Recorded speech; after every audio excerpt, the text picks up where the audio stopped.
How's it going, everyone? I hope you're all doing well, and today we're going to be talking about the iPhone 11 Pro. Now, typically, Pro-level iPhones are kind of brushed aside after a year or so, once they've been replaced by the next generation of Pro-level iPhone, that is. But today, I wanted to change that. I want to take a look at 5 reasons as to why I think the iPhone 11 Pro is still a pretty phenomenal phone in 2022, and as to why many of you may want to consider picking one up. Alright, so the first and my favorite thing about the iPhone 11 Pro is the fact that this is the cheapest iPhone where you can get a 3-camera setup. I have been pretty open about the fact that I do prefer a telephoto focal length on my phone, but here you don't have to sacrifice if you also want the ultra-wide. Having 3 cameras does just give you extra options. You can get more creative with your angles, because not only can this be utilitarian, but you can also, as I said, get creative. You can use the ultra-wide if you want like a sweeping landscape. You can use the telephoto if you want something nice and compressed. With 3 camera angles, you have that extra freedom to just get creative. All are a nice 12 megapixels, and you also get great sharpness and dynamic range thanks to the A13 Bionic processing that powers the iPhone 11 Pro. And while you may have night mode locked to a single standard camera, this is still the best value 3-camera system that you are going to find on the iPhone side of things. Honestly, it was one of my favorite things about the iPhone 11 Pro. And so if you are a keen mobile photographer who wants an upgrade over a basic 2-camera setup, then the iPhone 11 is a wallet-friendly way of getting that on the iPhone side of things. Leading on from this, not only is it the cheapest 3-camera iPhone, it's also the cheapest Pro iPhone full stop. The iPhone 11 line was, of course, the first iPhone line to introduce the Pro iPhone line. Although, I mean, that also could be said for the iPhone 10 compared to the iPhone 8, but this was the first iPhone with Pro in the name. I generally find the best place to buy used iPhones is eBay, or if you're in the UK, it is worth checking CEX. I always find there are some pretty great deals there. Like, I got my Apple Watch for like 75 quid, a Sony a7 III that I'm filming this video on for like 1,200. Yeah, pretty great deals. I would also make sure that the seller has a returns policy, so you can return it if the battery sucks or there are any other issues with it, but also make sure you check those before buying regardless. And if you're lucky, on a good day, you can get an iPhone 11 Pro for a really good price. Last year when I bought mine, I think I got it for like 450, which is still pretty good. But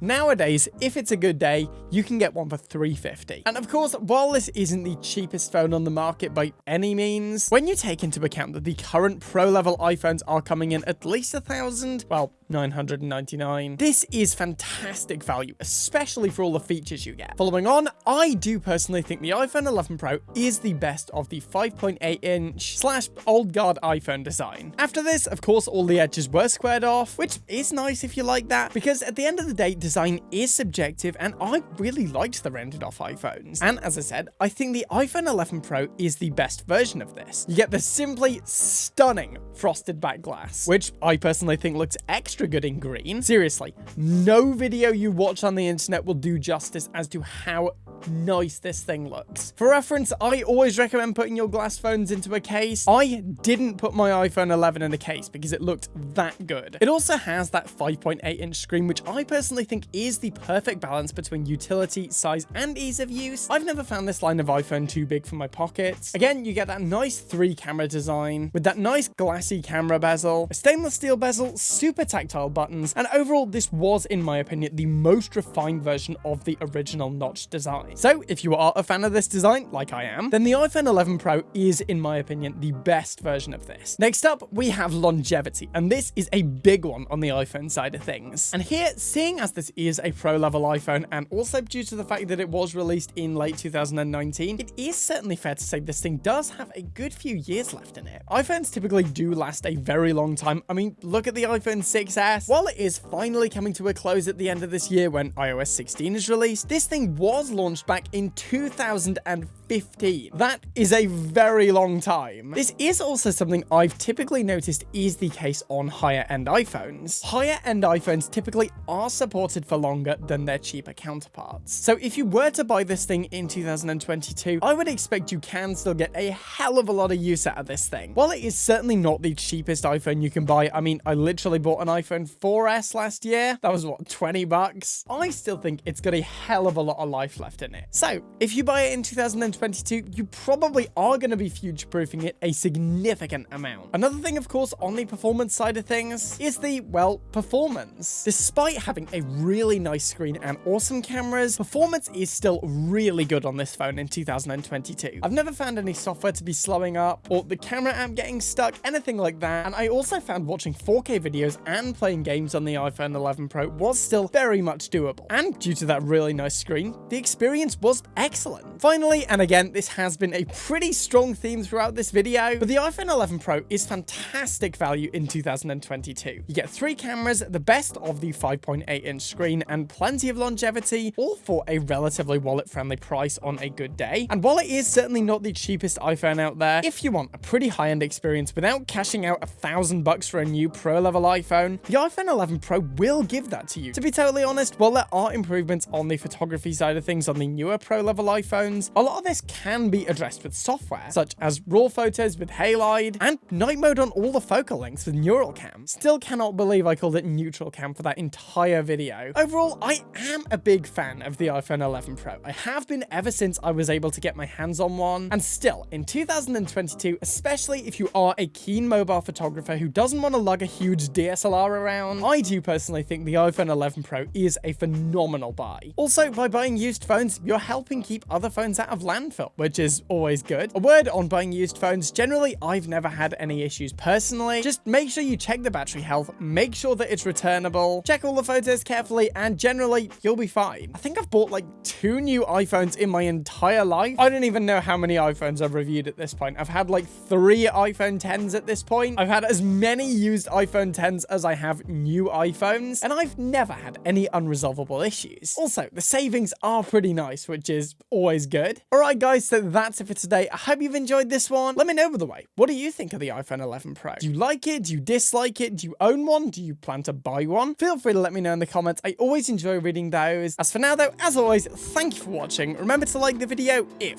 you want to see more content like this, and smash that subscribe button. I'm done for now, and I will see you guys in the next one.